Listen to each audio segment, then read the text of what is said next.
Good day, this is Dr. Mike with Lighthouse Medical. Today I want to talk to you about sleep apnea. What is sleep apnea and do you have it? Well, sleep apnea happens when somebody stops breathing at night, even for a short period of time. And the only way to find out if you have it is to have a test that is called a sleep study. But typically, people know when they have it, or people suspect when they have it, when their bed partner tells them that they snore very loudly or they stop breathing at night and they have to wake them up in order for them to start breathing again. But sleep apnea is a serious condition.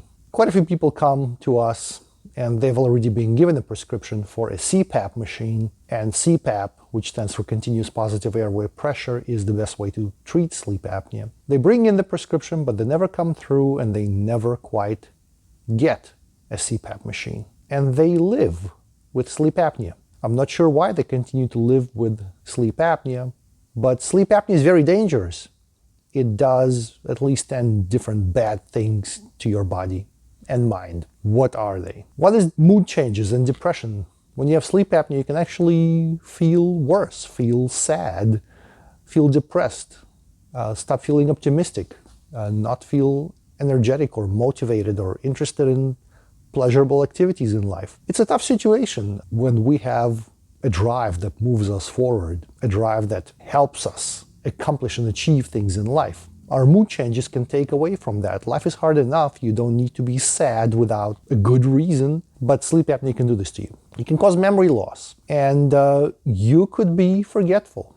You don't have dementia, but you could become forgetful, and you could forget basic things that somebody told to you or you told to somebody, and it can be frustrating.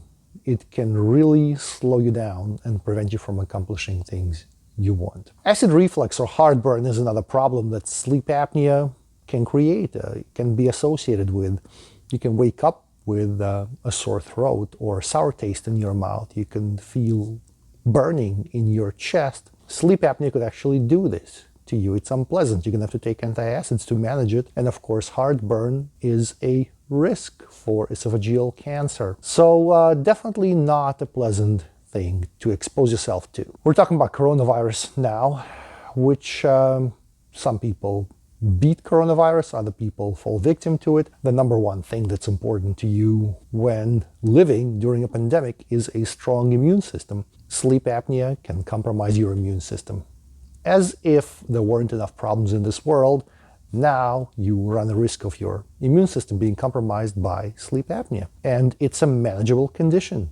You don't have to have this happen to you. High blood pressure is a risk factor for multiple medical problems. It's a risk factor for heart attack, for stroke. You may have to take medicines. High blood pressure is generally not a good thing to have, and sleep apnea can raise your blood pressure. Yet another reason to avoid dealing with sleep apnea, or to address it or treat it and make sure that you've got it under control. Adult asthma, believe it or not, which is sensitivity of your airways to things that can irritate them.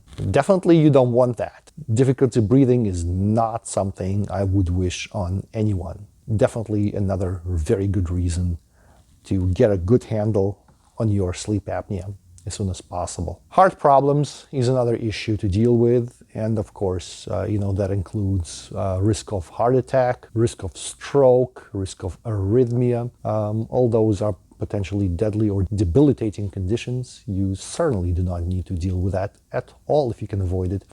Yet another reason to get a good handle on your sleep apnea and get yourself a CPAP machine and see your doctor regularly to monitor how well you're sleeping. We haven't talked about liver yet, but sleep apnea sure can cause liver problems. Sleep apnea can cause fatty liver disease, so it's kind of similar to drinking too much when it comes to your liver. It can actually hurt your liver, and you haven't even had a drink. That's another reason, another strong reason to try to deal with your sleep apnea. If you have it, or if you suspect you have it, definitely go see a doctor, get it diagnosed, or find out, hopefully, that you don't have it.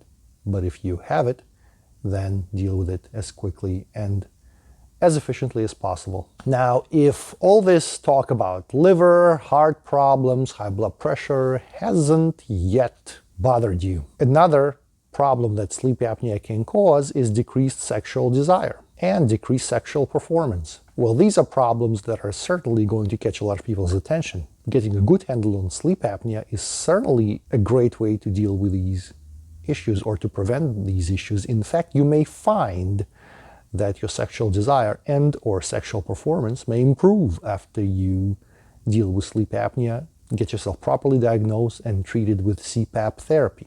Of course, you can have headaches. Sometimes you can wake up with a headache. You can feel tired during the day.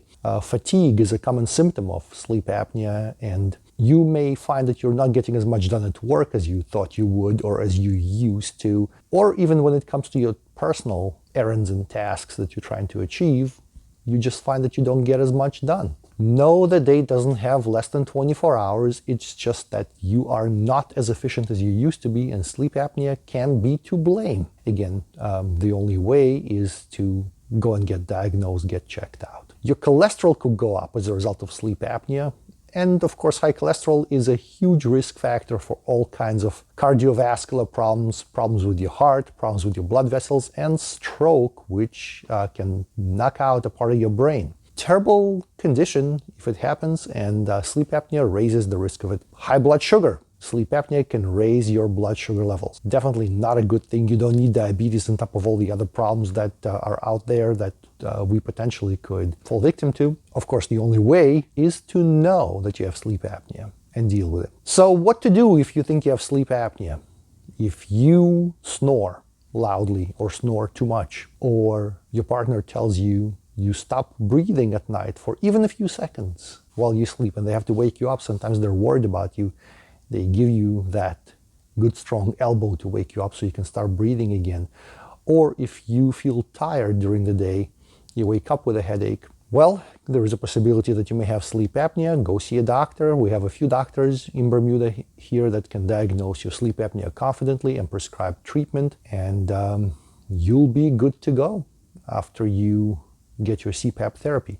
Of course, if you need your CPAP therapy, come see us at Lighthouse Medical. We'll take care of it for you and set you up with exactly the right CPAP treatment, and we'll help you keep a good handle on the condition when you follow up with your doctor, and we'll take care of any issues that may arise in the process. This was Dr. Mike with Lighthouse Medical. Stay safe and be well.